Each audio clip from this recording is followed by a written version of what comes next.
A few days ago, Sufferents put out a video where he talks about his favorite villains in manga. The thumbnail for his video had Seiko Osabe on it. She is the main antagonist in Blood on the Tracks by Shuzo Oshimi. Not only is that one of my favorite manga of all time, I truly believe it to be a manga masterpiece, but Seiko is also one of my favorite characters because of how complex she is. I don't think Seiko is a villain at all. In fact, I think she's an antagonist to the main character, Seiichi, her son. And my opinion is reinforced towards the end of the manga as well. You can color me surprised when I watched Sufferents' video and it was wrong about so many things. Lovely. She's adorable. She's a very beautiful parent, at least at the beginning. You see, Seiko has a bit of a problem. She's a little bit unwell, and you don't really know the length of how unwell she is. Mentally and emotionally, at the beginning, she seems quite alright. I'm not saying it was a bad video, but it feels like a strong misrepresentation of what Blood on the Tracks actually is and who the character Seiko Osabe is as well. One of the reasons why I changed my content on my channel a few years ago was because I watched a Super Eye Patch Wolf video on Chino Wadachi, and I thought it was absolute dog shit. The video itself was fine, but the problem I had was the content and the topic of the video. Blood on the Tracks is not a horror manga. If you are familiar with Shuzo Oshimi's work, which many of us are, you know what he can do with horror. As such, there's no way in hell you can read Chino Wadachi and think that it is a horror manga. By the time you get to the end of the first volume, it's quite clear that this is a very grounded series, and while there is a lot of fear from the main characters, it isn't a horror manga. And it kills me to see this narrative continue on in AniTube. It's such a surface level approach. Sufferents' video, he talks about how Seiko is a villain that kind of falls into the same mold as other traditional manga supervillains, where she's very cerebral and calculated, and she's emotionally unwell, and she can distort from chapter to chapter as she manipulates the characters. Even though he's scared, even though he's worried, he's being constantly manipulated. The craziest thing about this is that Seiko plays it off with a beautiful smile. She's not sinister in her approach, but she genuinely believes that she has the right to do this. See, when I say that she's very unwell, it's not just because she's manipulating her own child, having this extremely toxic, instinctual motherly bond that cannot be shaken by anyone, that she's willing to push aside her own husband, but also kill her nephew. Part of that is true, but that's not really the core of who she is or what this manga is all about. Blood on the Tracks is about generational trauma, how it can impact families, and how you don't ever truly heal from it, but you learn to live with it.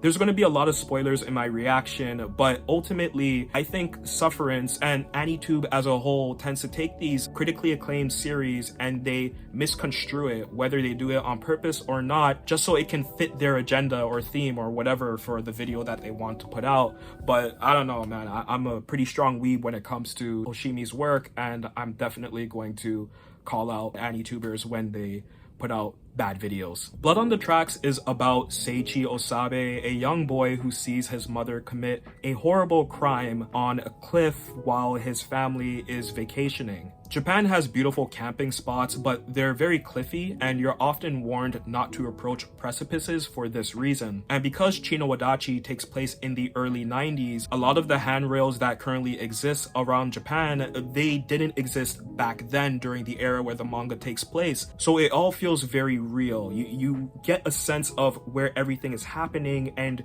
it makes it very grounded. It makes it very human. Shigeru is Seiichi's older cousin. He's very different from Seiichi. He's had a lot more freedom. Seiichi's uncle and auntie, they've given him a lot more freedoms to hang out with friends and do what he wants to do. As such, he's kind of a dickhead. He's very rambunctious, and he says things that maybe he shouldn't be saying. During this camping trip, Seiko, she keeps calling for Shigeru, telling him to not run around the precipices because that could be dangerous. When Seiko tries to convince Shigeru from coming from the point of the precipice, Seiichi happens upon his family members, and that's when he sees something horrible. Shigeru is pushing, prodding at Seiko, making fun of her for her overprotectiveness, at which point Seiko pushes Shigeru's annoying ass off the cliff. The thing is, while it was a very high up drop, Shigeru survives, and though he's crippled, there's still a chance that he can reveal what actually happened that day on the cliff. As such, Seiko needs to gaslight her son, and she convinces Seiichi that he saw something that didn't actually happen. At this point, this is where things start to go in a different direction.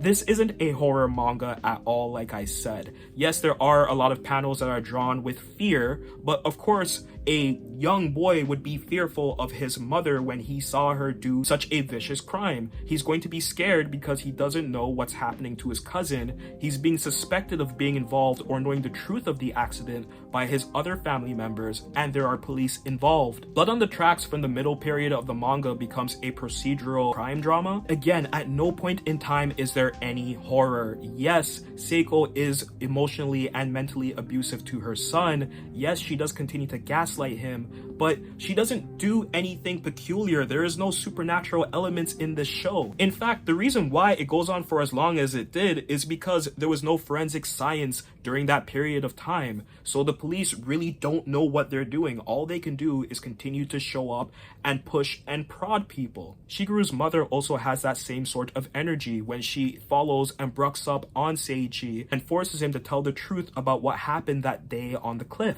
If you read the manga, you can tell all of these things lend to a psychological thriller. So yeah, it's okay if Seiko is your favorite villain, but to say that this is a horror manga and she's horrifying is bullshit. Seiko isn't a criminal mastermind. She isn't doing a great job of manipulating people. Everyone suspects her because of how weird she is, and there's a good reason for that. All of that is explained in the post-time jump part of A Trail of Blood. But again, this is my problem with a lot of anti-tubers. They will purposefully leave out information, not as a means of having their viewers go read the manga and interpret it for themselves, but so it can fit whatever narrative they're looking for this video. Even though he's scared, even though he's worried, he's being constantly manipulated. The craziest thing about this is that Seiko plays it off with a beautiful smile. She's not sinister in her approach, but she genuinely believes that she has the right to do this. See, when I say that she's very unwell, it's not just because she's manipulating her own child, having this extremely toxic, instinctual motherly bond that cannot be shaken by anyone, that she's willing to push aside her own husband, but also kill her nephew. How Sufferents read this manga but chose to not mention the fact that Seiko was going through her own generational trauma, which is rooted in the death of her young sister back in childhood and her mom's disapproval towards Seiko's lifestyle. All of that is very important because it leads into who the character is. Seiko Osabe is the main character of this manga pre-time jump, even if everything is seen through the lens of her son. She moves to Tokyo so she can start a new life for herself. She wants to be an actress. She partakes in a bunch of different workshops and classes so she can develop her acting abilities. But even during that time, as mentioned in the manga, people point out how weird or disconnected Seiko is emotionally. Even when she meets her boyfriend, later to be husband, Seiichi's father, her dreams of becoming an actress were always the highest priority of hers. But when she gets unexpectedly pregnant, not only does she have to cast aside her dreams so she can raise her son, Seiichi's father also has to throw away his dreams as well. He lived a very bohemian lifestyle. Dude wanted to be a novelist and smoke weed and play music. He was the son of an accountant and he did not want to pursue that lifestyle. However, because he knocks up Seiko, he has to go work at his father's accounting firm, and from there he becomes the character that we see when we get to that point in the manga. This is generational trauma. This is what happens when young people have children. They have to cast aside their dreams, their hopes to make it work for a child. And while you can say they did have a good domestic life, you can see the strains and the cracks immediately, and all of that is fleshed out for us. It's very disingenuous for Sufferents to not mention that at all in his video. That is the fuel for why Seiko does the things that she does and why she reacts to people the way that she does. Another thing I also didn't like about the video is that Seiko's representation as a character is definitely misconstrued. She is not beautiful. Yeah, she was pretty when she was a kid and when she wanted to be an actress, but it's even stated in the manga how plain she is, how reserved she is. She doesn't stand out. at all. That's why it's such an iconic key scene when she shows up to her son's trial for Shigeru's murder, and she's cut her hair, she's wearing modern clothing, her posture has changed, she's wearing makeup. At no point in time prior to this moment did Seiko truly embrace how she wanted to look on the outside. But it's that moment where you realize that Seiko is an actress. She was pretending to be a good mother, a good housewife to the best of her abilities. Her going to Seiichi's class every single day in kindergarten was what she thought a mom is supposed to do. She threw herself into her work like any method actor would. And yes, that is emotionally unstable, definitely. Sufferents does make that point, but he's making it seem like this was all calculated. Like Seiko wanted to manipulate her son and treat him like shit, which is not the case at all. Yes, she did love her son up until a point, but even when Seiichi was a baby, Seiko dropped him off of a cliff. I think that would have been a very important point to have in the video. You don't have to illustrate everything that happens in the manga, I get it, but you're now feeding me a disingenuous video where you're talking about themes that aren't actually accurate because you're not talking about all of the events that led up to what is basically declaring this character to be your favorite villain. Also, Seiichi's lack of accountability is a big part of the manga too. He had so many moments where he could have been honest to his father, or he could have pushed back against his mother, he could have told the police what actually happened, he could have spoken to his auntie, he and his cousin could have gone to the authorities as well, but he refuses to. Not only because he himself is scared and he's being gaslit by his mom, fucking up his psyche, but because that isn't his personality. Later in the manga, we see that Seiichi never truly recovered from the trauma that he went through as a child, but at the same time, this is a realistic series. There's no supernatural elements, there's no really like comedic factors to it at all.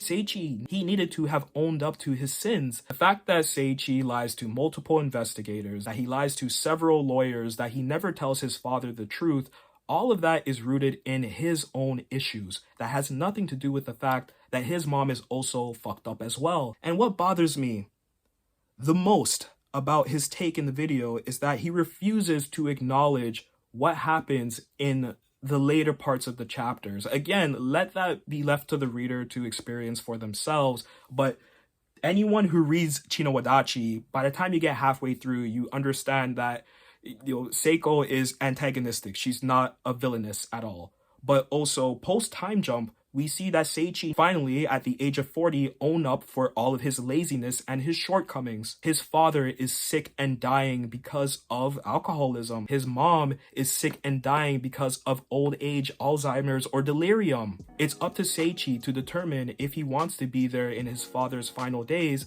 despite the fact that his dad didn't put in enough effort or probe enough to determine what issues was happening in the household. It's up to Seiichi to decide if he really wants to forgive his mother and clean up after her and pay her rent and make sure that she has someplace to go and she's eating good food in her final days. This is a very realistic manga that anyone in their 30s or 40s could relate to. All of our parents are getting older. We have to look past any of the bullshit that they put us through, despite how horrifying it could have been. And yes, what Seiko did was abhorrent. It is fucked up. She should have gone to prison. She should have gone the death sentence for what she did. But at the end of the day, Shigeru was killed by Seiichi. Seiichi lied to all of these adults for no reason aside from the fact that he was scared. And he could have came out and told the truth at any point in time afterwards, but instead, he wanted to be victimized and treat himself like shit. Now, yes, he didn't know as a kid what he was doing, and that shouldn't be held against him. But as a grown man, as an adult, he decided to go into the city, just like his mom did when she was his age. He decided to throw away his family, just like his mom did when she was his age, and he goes on with his life. And he makes fucking nothing of his life. Seiichi works in a shitty factory, and he can't talk back to his boss when his boss is getting on his case for some little shit. That has everything to do with the fact that he is a weak character. Seiichi is just as much as an antagonist as his mother is, and that's why Blood on the Tracks is such a complex series. I didn't have the best relationship with my mom growing up. I didn't go through a quarter of what Seiichi did, but it still did fuck me up in some ways. But guess what? Everyone has problems with their parents or their parental figures. It's up to you as an adult to embrace that and realize that they're not villains. There is a reason why your mom screams at you. There is a reason why your dad has short patience with everyone in the room when he comes home from work smelling like liquor. And you don't have to forgive them, but you have to understand them. This way you can move on with your life. And if you choose to have them in your life, if you choose to be there in their final days, that speaks volumes about your character. That is Seiichi's character growth. His journey was to finally accept the fact that his mom was a monster. And while he never comes to understand what she went through, he's able to come to terms with not only his father's passing and appreciate his efforts even if they weren't consistent, but he also appreciates his mother's existence. She brought him into this life. She showed him the horrors of the world as a child, horrors that he would avoid as an adult later on. At no point in the video does Sufferents point out any of these facts, which is so upsetting because they've gone into very deep detail with other characters in the past, and to see them just throw out this video with really just basic talking points that you can get off of Wikipedia, it reads like this was an overnight read and you just wanted to put something out quickly. And I'm not here to accuse anyone of lack of work or anything. I don't put that much effort into all of my videos either, but I don't try to misconstrue stories. I'm very honest with how I feel about interpretations of characters, but I'm also able to identify what the author, what the mangaka was going for. This will have you holding your breath because you never know what she's going to do next. You never know what she's thinking about. You don't know why she's smiling or what she's scheming. Thus, we are in the exact same position as the main character himself, trying to navigate the murkiness of his mother's manipulation and torment. It's kind, it's caring, and it's malicious. Shuzo Oshimi is this generation's Minoru Furuya. If you're not capable of seeing why Seiko was antagonistic, not villainous, not a villainess, why she wasn't actually evil, then that's okay, that's your interpretation of manga. But to now put out a video claiming that she is, claiming that the things that she's doing is calculated and she's horrifying, that makes this video to me as bad as the Super Eye Patch Wolf video. Towards the end of the video, he talks about the horizon. I read that manhwa recently, I covered it on my channel, and I agree with those points too. I would have liked for him to have spoken about the crazy man who is a great villain, or the man in the suit who, again, like,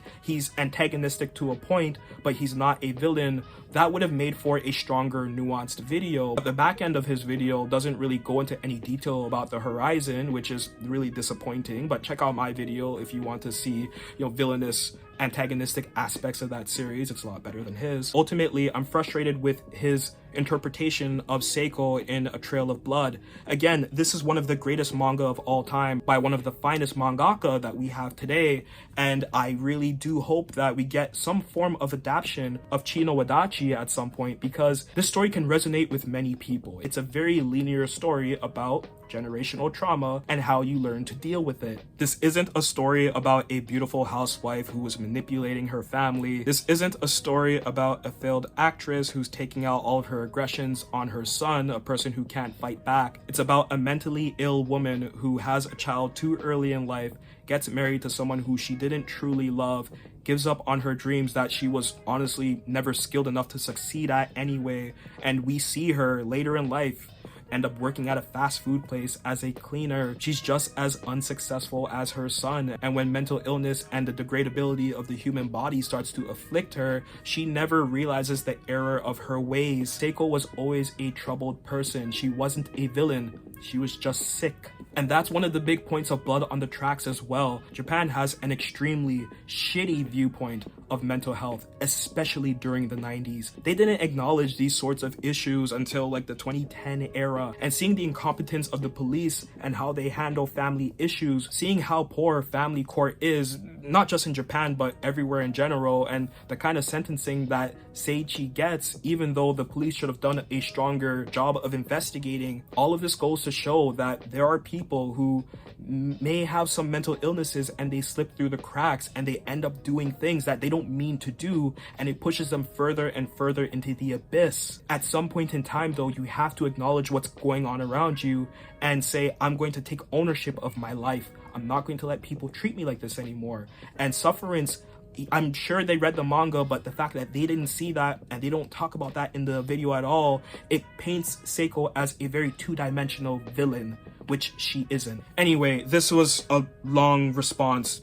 Go read Blood on the Tracks. It is a great manga, Shuzo Oshimi's best work, one of the finest seinens I've ever read. Seiko is not a villain in the same way that Johan or Griffith is at all, and if you want to compare her to those villains from Baby's first seinen, that's fine, but you're going to realize for yourself that she is a very unique character, multi-layered, and one of the best examples of how you can take a human drama and with artistic licenses that manga affords, craft a story that can resonate with anyone from any demographic, from any household, from any country, no matter how they grew up. We've all had issues with our parents. We've all had issues coming to terms with childhood trauma to different degrees, but it's up to you to not let that take over who you are and dictate your life. And it took a while, but Seiichi did figure that out. But he was the villain of his own story. It wasn't his mom. It was him.